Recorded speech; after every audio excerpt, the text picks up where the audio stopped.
4 دن باپ کی قبر پہ جاویں گے، 4 دن پھول ڈال کے آئیں گے، 4 دن پانی کا چھڑکاؤ کر کے آئیں گے، مہینہ گزرنے کے بعد قبرستان کا لوگ راستہ ہی بھول جاتے ہیں، کوئی نہیں پھیرا مارتا۔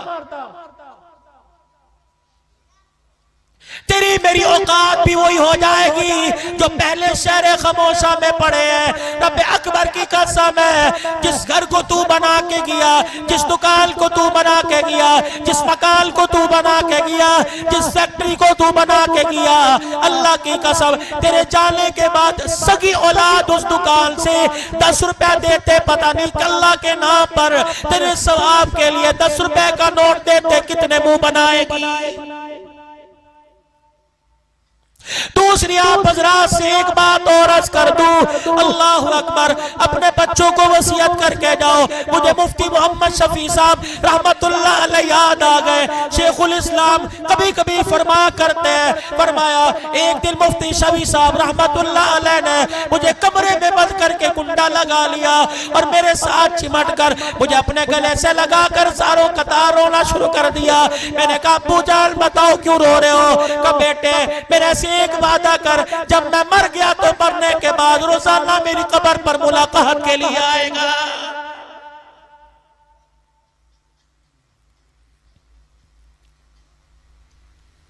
تم نے دیکھا ہوگا قبرستان میں تدفین ہونے کے بعد، دفنانے کے بعد ایک درخت سے ایک ٹہنی ہری سی توڑ کے لا کے قبر پہ لگا دیتے ہیں۔ یار یہ ٹہنی کیوں لگائی؟ اگر اس کے پتے ہرے رہے، یہ پتے اللہ کی تسبیح کرتے رہیں گے، قبر والے کو سکون پہنچے گا۔ اگر پتے تسبیح کرے قبر والے کو سکون پہنچتا ہے، اگر مرنے والے کی اولاد قرآن پڑھتی رہے گی تو مرنے والے کو سکون نہیں پہنچے گا بھائیو۔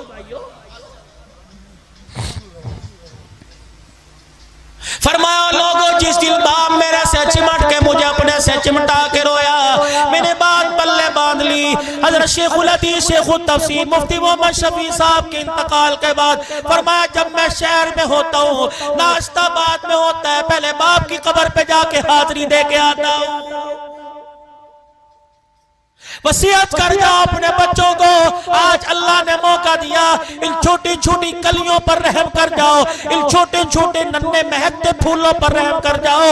اللہ پاک نے آج موقع دیا، اپنے بچوں کو کچھ بول قرآن کے پڑھا دو، کچھ آیتیں قرآن کی پڑھا دو، کچھ سورتیں قرآن کی بچوں کو یاد کرا دو، اور وصیت کر دو اہل خانہ سے جب میرا جنازہ اٹھے میرے چھوٹے سے بچے کو، میری ننھی سی معصوم بچی کو باپ کے جنازے کے ساتھ قبرستان لے آنا، جب مجھے قبر میں اتار دو، قبر پہ مٹی ڈالنے کے بعد میرے ننھی سی بچے کو میری قبر کے سرانے کھڑا کر دینا اور کہنا اپنے ابا کو، اللہ جل شانہ کو اپنے باپ کی قبر کے پاس کھڑی ہو کر اللہ کو اللہ کا کلام سنا دے، صرف اتنا پڑھ کے سنا دے، الحمدللہ رب العالمین الرحمن الرحیم۔ جب بیٹا چھوٹا سا، جب ننھی معصوم سی کلی، جب پوتا دوتا دادے دانے کی قبر پر، ابا کی قبر پر، اماں کی قبر کے پاس کھڑی ہو کر الرحمن الرحیم کہے گی، اللہ سوال کرنے والے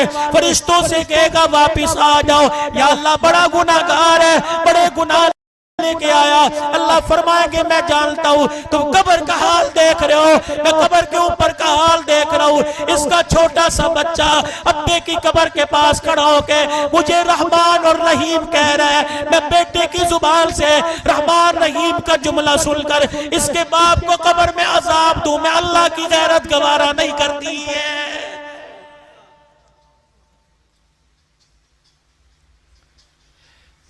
کب میرے عزیزوں سو کے اٹھیں گے؟ کب میرے عزیزوں شعور آئے گا؟ کب میرے عزیزوں آپ کی میری اندر کی آنکھ کھلے گی؟ کب میں اپنے پہ رحم کروں گا؟ کب میں اپنے بچوں پہ رحم کروں گا؟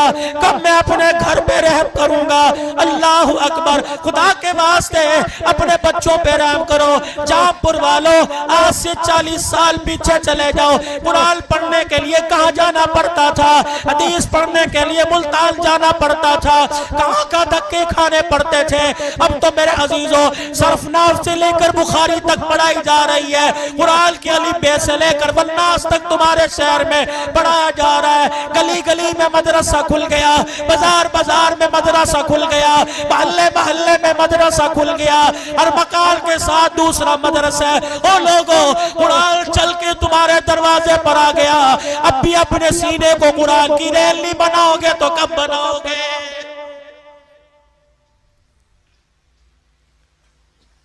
اور ان ساری باتوں کے ساتھ ساتھ جو بات میں نے اول سے شروع کی، یہ موضوع پھر کبھی لے کے آؤں گا، جو بات میں نے شروع کی تھی کہ اللہ نے اس امت کو خیر امت کیوں بنایا؟ یہ امت کسی کو دکان سے متاثر کر کے کلمہ پڑھا سکتے ہو؟ ہماری تجارت ایسی ہے کہ کسی کو تجارت سے متاثر کر کے کلمہ پڑھا دیں، لباس کردار ایسا ہے، آنکھ کا دیکھنا ایسا ہے، ہماری نماز مسجد کے اندر، روزہ اپنے اندر، حج بیت اللہ میں، زکوٰۃ سال میں ایک مرتبہ، تو پھر میں ایسی کیا چیز جو لوگوں کو دکھا کے کلمہ پڑھاؤں، جس سے متاثر کرو کہ آ جاؤ مغرب کی دنیا کے لوگوں، امریکہ والوں، انڈیا والوں، کلمہ پڑھ لو، نماز مسجد میں، حج بیت اللہ میں، روزہ اندر، زکوٰۃ سال میں ایک مرتبہ، تو ایسی کیا چیز ہے کہ جس چیز سے میں دنیا کے دلوں کو موقع محمد کو انہیں کلمہ پڑھا دوں صلی اللہ علیہ وسلم؟ وہ چیز کیا ہے؟ عبادات کے بعد اخلاق ہے انسان کے بعد۔ حضرت معاذ رضی اللہ تعالیٰ عنہ کو پاس بلایا، فرمایا معاذ میں تجھے پورے دین کا خلاصہ نہ بتلا دوں، میں تجھے نماز کا، روزے کا، حج کا، زکوٰۃ کا خلاصہ نہ بتلا دوں؟ حضرت معاذ رضی اللہ تعالیٰ عنہ نے عرض کیا کون سا خلاصہ؟ معاذ کون معاذ؟ اللہ اکبر، کسی کے ہاتھ میں قیامت کے دن نوجوانوں کے ایمان کا جھنڈا ہوگا، بلال کے ہاتھ میں مؤذنوں کا جھنڈا ہوگا، کسی کے ہاتھ میں شہیدوں کے سرداری کا جھنڈا ہوگا، حضرت معاذ بن جبل کے ہاتھ میں قیامت کے دن علماء کی سرداری کا جھنڈا ہوگا۔ اے معاذ میں تجھے دین کا خلاصہ نہ بتلا دوں، میں تجھے قرآن کی تفسیر نہ بتلا دوں، میں تجھے 30 پاروں کا نچوڑ نہ بتلا دوں؟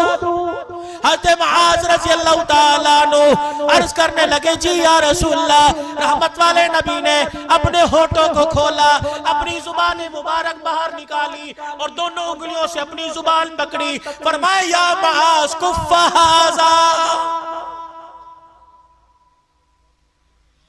یا معاذ کف ھذا، اپنی زبان قابو میں رکھنا۔ حضرت معاذ کرنے لگے کملی والے، اللہ اکبر، زبان کا قابو میں کیا رکھنا؟ فرمایا اپنی زبان سے کڑوا بول نہ بول دینا، اگر تیری زبان سے کڑوا بول نکل گیا تو اللہ کا عرش ہل جائے گا۔ علماء اکرام نے فرمایا ایک آدمی کسی کی بدتمیزی سہ کر، کسی کی گالی سن کر، کسی کا کڑوا بول سن کر مسکرا دیتا ہے، ساری رات تہجد پڑھنے والے سے زیادہ اللہ ثواب عطا فرماتا ہے۔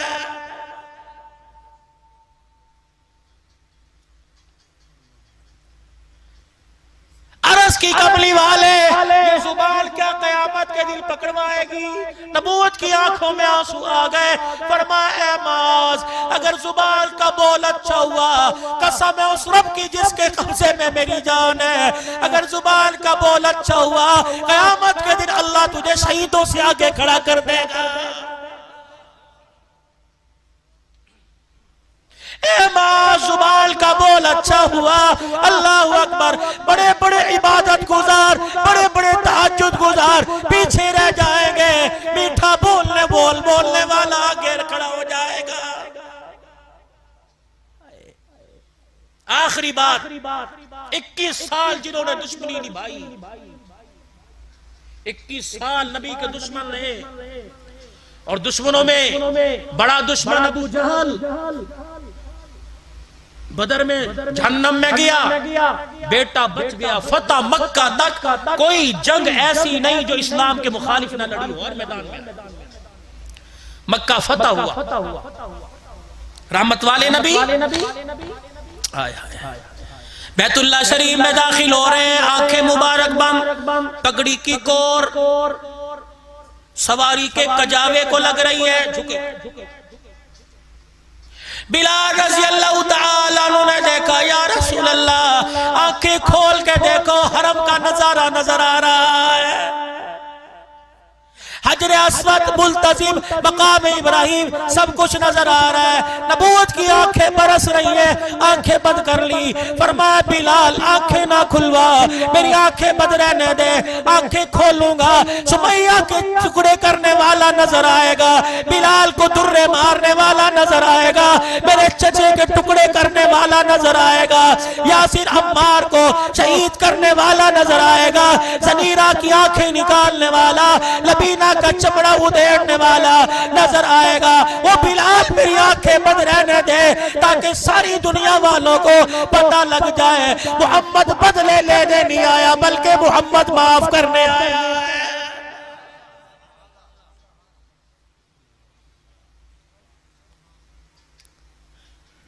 دونوں ہاتھ بیت اللہ کے دروازے پر، اوے مکے کے کافروں، 21 سال تک تم نے میرا پیچھا نہ چھوڑا، کیا کیا ظلم جو تم نے میرے پہ نہ کیے، میری بیٹی کے منہ پہ تماچا مارا، میری بچیوں کو تم نے جن کی ہاں چکی تھی رشتوں کا انکار کروا دیا، 3 سال مجھے جیل میں بند رکھا، میرے ابو بکر کو تم نے مارا، میرے عثمان کو تم نے مارا، میرے بلال کو تم نے مارا، میرے عبداللہ بن مسعود کو تھپڑ مار کے کال کا پردہ پھاڑ دیا، میرے سلیمان کو مارا، میرے مقداد کو مارا، میرے یاروں کو تم نے کیا کیا نہ ستایا، میری بچیوں کو 5 دن بھوک کے رکھا، مجھے دھکے دے دے کے نکال دیا گیا، میرے راستے میں کانٹے برس پہ چھائے، میرے پہ کوڑا پھینکا گیا، مجھے مجنون کاہل کہا گیا، مجھے سائر کہا گیا، میں ساری تکلیفیں برداشت کرتا رہا، مکے میں آیا، حبشے میں گیا، تم وہاں پہنچ گئے، مدینے میں آیا، تم نے وہاں میرا پیچھا نہ چھوڑا، ہر میدان میں لڑنے کے لیے میرے ساتھ آ گئے، نبوت کے آنسو حضور کے رخسار پر ہے، روتے فرمایا اور مکے کے کافروں بتاؤ میں آج تمہارے سے کیا سلوک کروں گا، سب نے ہاتھ اٹھا کر کہا کہ آپ کریم باپ کے کریم بیٹے ہیں، آج آپ ہمارے ساتھ وہی کریں گے جو یوسف علیہ السلام نے اپنے بھائیوں کے ساتھ کیا تھا۔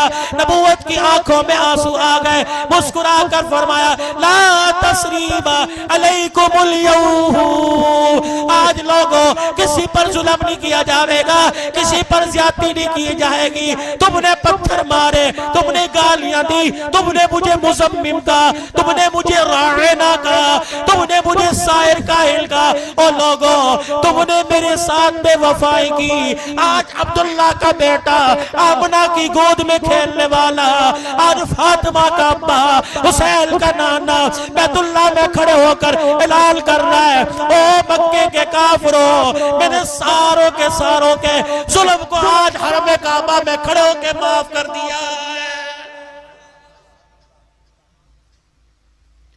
نتیجہ کیا نکلا؟ جنہوں نے 21 سال تک کلمہ نہیں پڑھا تھا انہوں نے بھی کلمہ پڑھا۔ اکرمہ ابو جہل کا بیٹا یمن کی طرف بیڑے میں بیٹھ گیا، جا رہا ہے، بیوی آئی ام حکیم، یا رسول اللہ شوہر ڈر کے بھاگ رہا ہے، اگر زبان تیری ہل جائے ایک پیار بھلا جملہ نکل جائے کہ اسے معاف کر دیا تو وہ بھی کلمہ پڑھ کے جنت میں چلا جائے گا۔ ہائے جب یہ سنا ہچکیوں کے ساتھ رونا شروع کر دیا، صحابہ کہ کس کی سفارش کر رہی ہے، جس کے دسترخوان پہ روٹی بعد میں آتی تھی میری مخالفت پہلے آیا کرتی تھی۔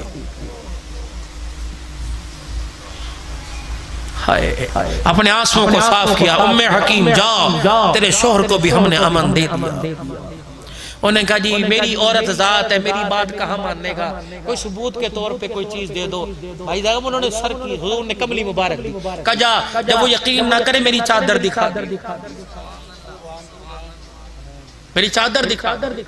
ام حکیم رضی اللہ تعالیٰ عنہ دریا نہر سمندر کے کنارے کھڑی ہو کے اکرمہ امن لے کے آئی ہوں، امن میں وہ بیڑے میں بیٹھ کے امن میرے لیے کہا تیرے لیے، اللہ اکبر، چھلانگ لگائی، کودتا ہوا آیا، نبوت والی چادر اور نبوت کی خوشبو کے ہلوں کو سونگھ کر رونا شروع کر دیا کہ یہ چادر اسی کی لگتی ہے جس کے راستے میں ہم نے کانٹے بچھائے تھے۔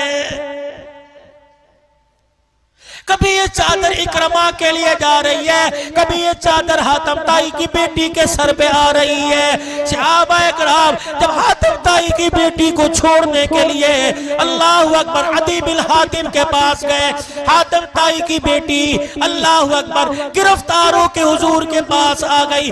آپ نے فرمایا تو میری بیٹی بن جا، کلمہ پڑھ لے، تجھے فاطمہ کے گھر میں رکھوں گا، فاطمہ تجھے بہن کہے گی، محمد تجھے بیٹی کہنے لگ جائے گا۔ انہوں نے کہا نہیں، میرے ابے کے گھر مجھے بھیج، میرے اپنے بھائی کے پاس واپس جانا ہے۔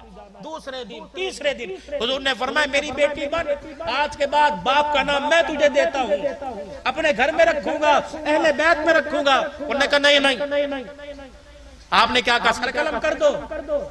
آپ نے فرمایا اس کا ریزر لے کے ٹنڈ کر دو، کالا منہ کر کے جوتیاں پہنا کے گلے میں پھراؤ، جب اچھی طرح لتر پولا کر لو تب کو جا تجھے معاف کر دیا، یہ معافی ہے۔ نہیں، خدا کو وہ چیز پسند ہے کہ دیتے ہوئے تیرا کلیجہ چر جائے، تجھے دیتے پتہ لگے، اسے لیتے پتہ لگے۔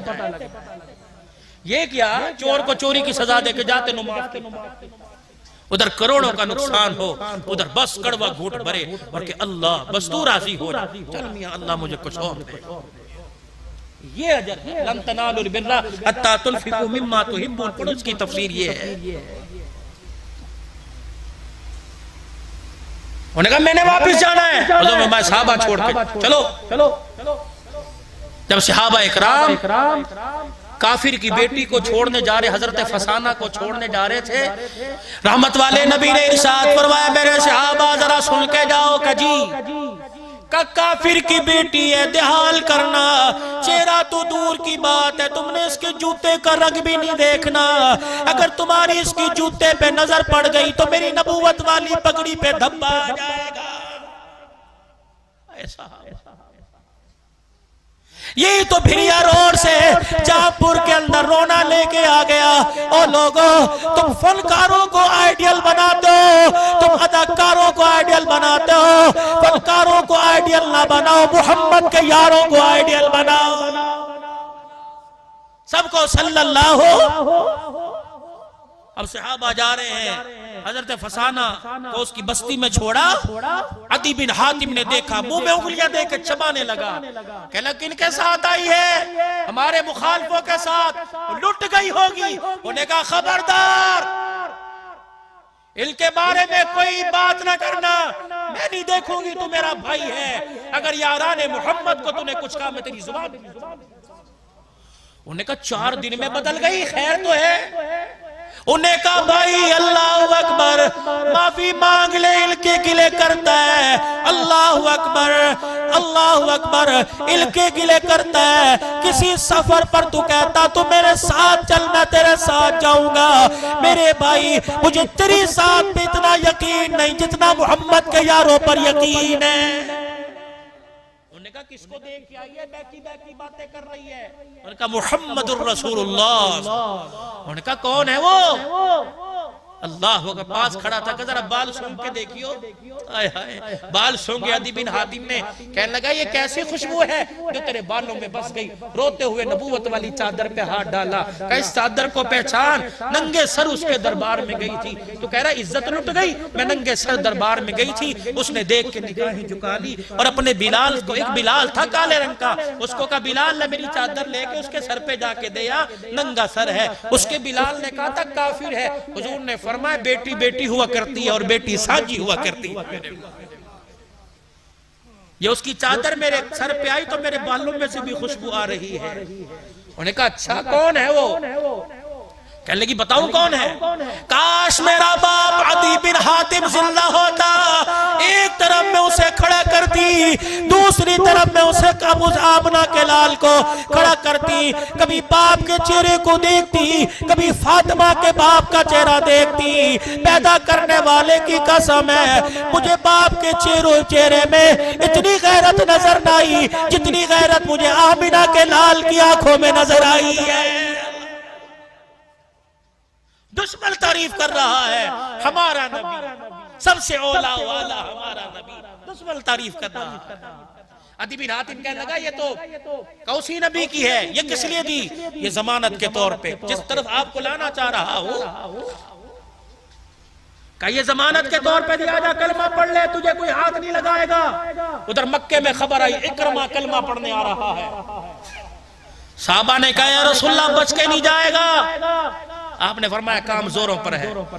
مقداد ادھر آؤ، سلیمان ادھر آؤ، بلال ادھر آؤ، ابو ذر ادھر آؤ۔ ٹھنڈا خبردار اکرمہ آ رہا ہے، اسلام کا سب سے بڑا دشمن اور سب سے بڑے دشمن کا بیٹا آ رہا ہے۔ بلال اس کی آنکھ میں آنکھ ڈالنا نہ، آنکھ میں آنکھ ڈال کر نہ دیکھنا تاکہ وہ شرمندہ نہ ہو جائے۔ بلال جب مکے میں داخل ہو تو نے گلے لگا کے استقبال کرنا ہے، سلیمان تو نے گلے سے لگانا ہے، تو نے مرحبا کہنا ہے۔ اگلی بات سنو، جب میری مجلس میں آ کے بیٹھے تم اس کے سامنے اس کے باپ ابو جہل کا گلہ نہ کرنا۔ ٹھیک ہے وہ اسلام کا دشمن تھا، ٹھیک ہے بدر میں جہنم میں چلا گیا، لیکن اس کے باپ کے سامنے اس کے باپ کا گلہ نہ کرنا، کیونکہ مرنے والوں کا گلہ زندوں کے سامنے کرو تو زندوں کو تکلیف بڑی ہوا کرتی ہے۔ حضرت اکرمہ بن ابی جہل کہتے ہیں جب میں حدود حرم میں داخل ہوا مجھے بلال نے گلے سے لگا کر جب مرحبا کہا میرا کلیجہ پھٹ گیا، میری آنکھوں سے آنسو نکلنے لگ گئے۔ میں نے کہا یہ وہی بلال ہے جسے پتھر جس کے جسم پر رکھے گئے، جسے آگ کے انگاروں پہ لٹایا گیا، جسے تپتی ریت پہ لٹا کے اس کی تلیوں پہ درے مارے گئے، یہ وہی بلال سب سے بڑے دشمن کو سینے سے لگا کر پیار دے رہا ہے۔ اکرمہ نے دونوں ہاتھ کھڑے کر دیے، محمد تو بھی سچا، محمد تیرا دین بھی سچا، تیرے یار اتنے اعلیٰ، تیرا اخلاق کتنا اعلیٰ، تیرا اسلام کتنا اعلیٰ ہوگا۔ خود نہ تھے جو راہ پر اوروں کے ہادی بن گئے، کیا نظر تھی جس نے مردوں کو مسیحا کر دیا۔ نماز 40% لوگ ملیں گے، روزے دار 25% لوگ ملیں گے، زکوٰۃ والے 20% لوگ ملیں گے، لیکن میرے عزیزوں اکبر شاہ صاحب بڑی اللہ اکبر بڑے رونے سے کہتا ہوں، اللہ اکبر بڑے دل کے دکھڑے سے کہہ رہا ہوں، ہر عبادت والا مل جائے گا لیکن اخلاق والا لاکھوں میں ایک بھی نظر نہیں آئے گا۔ شور بیوی سے اخلاق سے نہیں بولتا، ماں باپ اولاد ماں باپ سے، دکاندار گاہکوں سے، حاکم محکوم کہیں بھی اخلاق نظر نہیں آتے۔ آج ہمارے پاس اللہ کی ساری نعمتیں ہیں، اخلاق والی نعمت چھن چکی ہے۔ دوستو اخلاق والی نعمت آ جاؤ، پھر بدر کے اندر دیکھو، احد کے اندر دیکھو، اللہ فتح مکہ کے وقت دیکھو، ساری دنیا کو مول لیا، پوری دنیا میں صحابہ اکرام کی قبریں ہیں۔ اللہ اکبر، تلوار کی جہاں ضرورت بڑی تلوار اٹھائی ہے، لیکن اپنے اخلاق سے لوگوں کے دلوں کو مول لیا ہے۔ آج اخلاق کی ضرورت ہے۔ اخلاق تمہیں کہاں ملیں گے؟ قرآن والی زندگی میں۔ آج اخلاق کہاں ملیں گے؟ مدرسے میں ملیں گے، قرآن کی تعلیم میں ملیں گے، حدیث کی تعلیم میں ملیں گے۔ آؤ آپ کو دعوت دیتا ہوں، اپنے علاقوں کے مدرسوں کو آباد کرو، مسجدوں کو آباد کرو، اپنے بچوں کو قرآن پڑھاؤ۔ اگر قبر میں چاہتے ہو کہ ہنستے ہنستے جائیں، موت کے وقت چہرے پہ مسکراہٹ آئے اور فرشتے روتا ہوا دیکھ کر ایسے کام کرے کہ چہرے پہ مسکراہٹ آ جائے، تو اپنے بچوں کو قرآن پڑھاؤ، عالم بناؤ، حافظ بناؤ، دائی بناؤ، دین کا اور مسلمانوں کا خیر خواہ بناؤ، پاکستان کا خیر خواہ بناؤ، اپنے ملک کا خیر خواہ بناؤ۔ کوشش کرو گے سارے بھائی، سارے اپنے آپ کو پیش کرتے ہو۔ اللہ اللہ تمہاری زندگیوں میں برکت دے۔ ایک چھوٹی سی درخواست کروں، قبول کر لو گے؟ دل سے قبول کرو گے؟ پہلے پھر اس وعدے کو دہراؤ، ابھی میرے بعد حضرت کا بیان ہوگا۔ جتنا میرا سفر اس سے 1.5 گنا زیادہ ان کا سفر. ایک شخص پہلی مرتبہ آپ کے پاس آیا, الحمدللہ انداز بھی اچھا ہے, گفتار بھی قرآن سے بہتر کس کی گفتار ہو سکتی ہے. آپ حضرات دل جمعی کے ساتھ سنو گے. لیکن اس سے پہلے پچھلے سال اس مسجد میں آیا تھا, اس مسجد کی حالت آپ کے سامنے تھی. اللہ کی قسم کسی کو کچھ پتہ نہیں کس نے کیا دیا, دے کے سارے بھول گئے. چاچا رکشے والے دے کے سارے بھول گئے, اور اللہ کا گھر تعمیر ہو گیا. اگر ابھی بھی تھوڑی سی آپ ہمت کر لیں گے, ان مسجد والوں نے مجھے صرف 50,000 روپیہ کہا ہے. والی صاحب 50,000 روپیہ کی